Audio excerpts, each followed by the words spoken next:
Pity the poor home buyer trying to break into Boston, Cambridge, and Somerville. Prices are high and going higher while choices are few. So we asked the question, what about Chelsea? And local broker says the same thing. He says you can get more space for less money.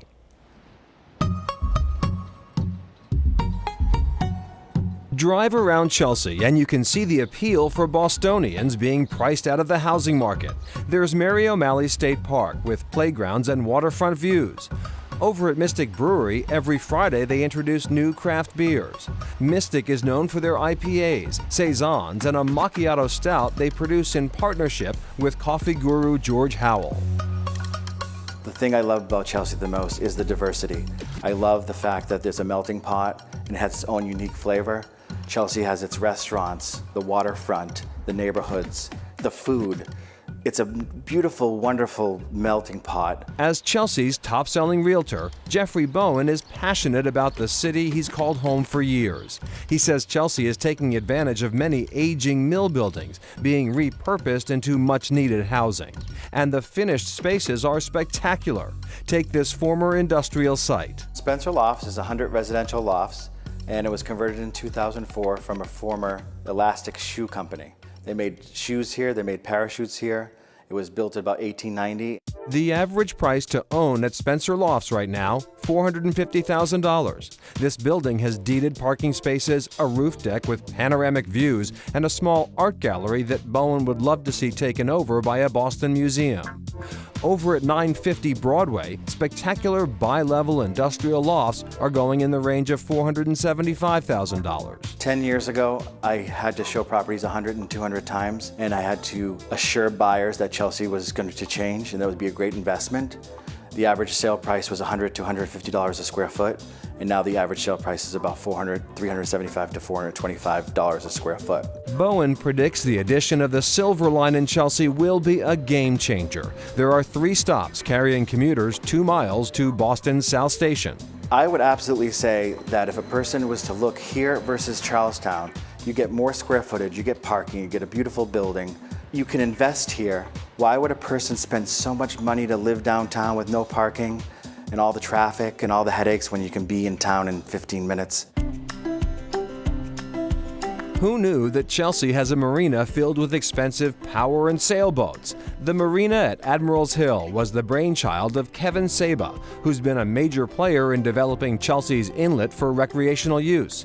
He spent more than $2 million rebuilding and connecting 2 sets of docks and was part of a group that funded a gazebo and a lengthy wooden boardwalk. So the goal here was to activate the waterfront in a way where we could create a community, a place where everybody was welcome. And that's what we've worked very hard to do. So we have a brand new marina here.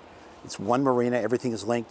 People go out for walks, they sit on the dock boxes, they have conversations. It's like the front porches, of the old neighborhoods. The marina at Admiral's Hill has 136 slips, handling boats typically in the 20 to 45-foot range.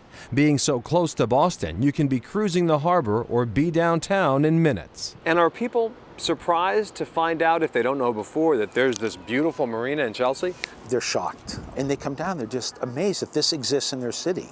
So it's this hidden gem, and it's always fun to watch the reaction of people when they find it. I've yet to see somebody walk down on the docks looking for a space and leave without saying, I want to be part of this community. It's really a terrific place to be.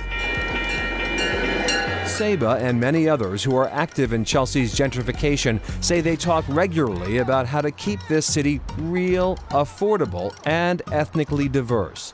As new upscale developments keep reshaping Chelsea, the trick will be to keep the balance that drew people here in the first place. When you come to Chelsea, you're meeting people from all over the world, and they're warm people, and they're engaging people, and they're just nice. Chelsea is still the Chelsea it's always been, and I have great faith that it will be that way for decades to come and generations to come. I do not want to see this go into a Cambridge or a Somerville where everything's stuffy. I like the culture that's here. I'd like to not gentrify the whole city, but have it become inclusive of all the past and present and future people and have them live in harmony.